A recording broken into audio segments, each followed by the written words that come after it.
Após Jorge Jesus, o Flamengo apostou em 4 técnicos que aplicam o jogo de posição: Domenech Torrent, Rogério Ceni, Paulo Souza e Vitor Pereira.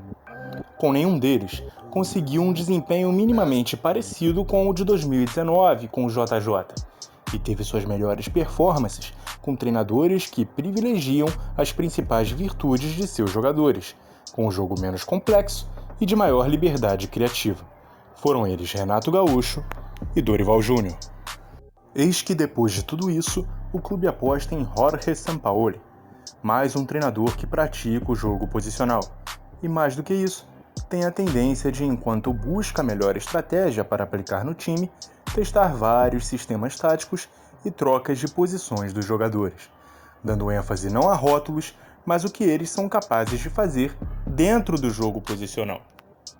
Os times de Sampaoli normalmente partem de 2 plataformas táticas, o 4-3-3 e o 3-4-2-1, variando ofensivamente para o 2-3-5 ou 3-2-5 respectivamente.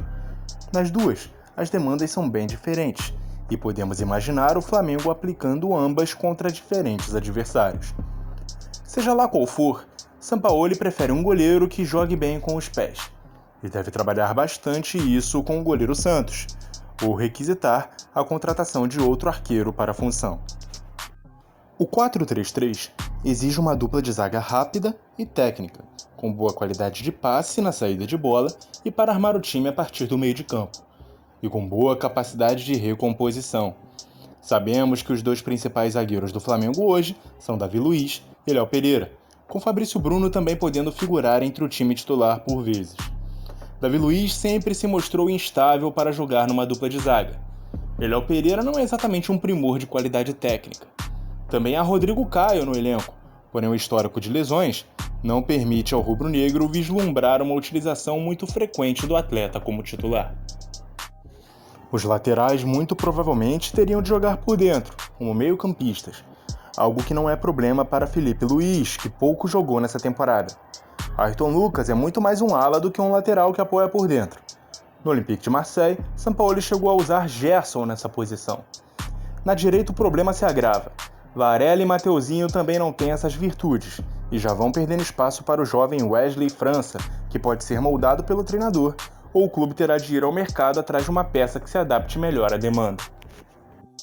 O primeiro volante, que participa ativamente da saída de bola, precisa ser um cara técnico, mas sem perder o poder de proteção à defesa.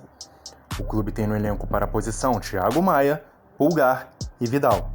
O chileno trabalhou bem com o técnico argentino na seleção, e pode ser que largue na frente nessa disputa por posição, mas devido à idade, já vem tendo um declínio físico na carreira. Além disso, sempre foi um box-to-box que pode ser aproveitado mais à frente na posição de meia, assim como o próprio Gerson, uma quarta opção para o setor. Jogadores que atacarão os meios espaços deixados por zagueiros e laterais, devido ao fato de o time demandar de pontas bem abertos. Everton Ribeiro e Arrascaeta são wingers que flutuam melhor partindo das beiradas para dentro, mas é bem provável que sejam utilizados nesta função, mais centralizados e próximos do gol. Nas pontas, Marinho é outro que trabalhou e foi muito bem com Sampaoli no Santos, e num sistema tático como esse, pode se dar bem atuando por ali. Cebolinha e Bruno Henrique são as opções para a esquerda, com o primeiro saindo na frente, já que o segundo voltou de longo tempo de inatividade recentemente. Na função de centroavante, Sampaoli pode optar por ter um jogador de origem ou por um falso 9 que flutue nas entrelinhas. Pedro é perfeito para a primeira função, e Gabriel como segundo atacante, que pode desempenhar a segunda, porém com uma função diferente da que ele está acostumado. No 3-4-2-1, Davi Luiz e Léo Pereira podem ser beneficiados. O primeiro joga melhor numa linha de 3, enquanto o segundo, mais à esquerda por ser canhoto, pode até revezar a titularidade com Felipe Luiz na posição. Fabrício Bruno pode jogar mais à direita, como já vinha fazendo com Vitor Pereira. Os alas seriam potencializados. Haja visto o destaque que Ayrton Lucas teve mesmo no bagunçado time de Vitor Pereira. Assim como a dupla de volantes pode ser mais compatível com as opções do elenco, que tem várias características possíveis para serem combinadas. Os dois elementos a atuarem por trás do 9 podem ser os meias Everton Ribeiro e Arrascaeta. Pouco provável que o técnico argentino use Marinho ou Cebolinha nessas posições. Ou também pode adaptar o sistema para um 3-4-1-2, para utilizar apenas um dos meias por trás de uma dupla de ataque. Gabriel, Pedro e Bruno Henrique disputariam duas vagas. Os maiores princípios do jogo de posição são a ocupação do campo de ataque, a manutenção da posse, a pressão alta na perda da posse e os pontos de partida pré-determinados pelo treinador. Enquanto que a base desse elenco, o vencedor do Flamengo, já se mostrou um time melhor moldado para estilos de jogo que prezam pelas transições rápidas, aproximações no setor da bola e movimentações mais intuitivas, fora que as principais peças de ataque não são tão intensas para recuperar a bola assim que a perdem e precisam ser mais preservadas na fase defensiva.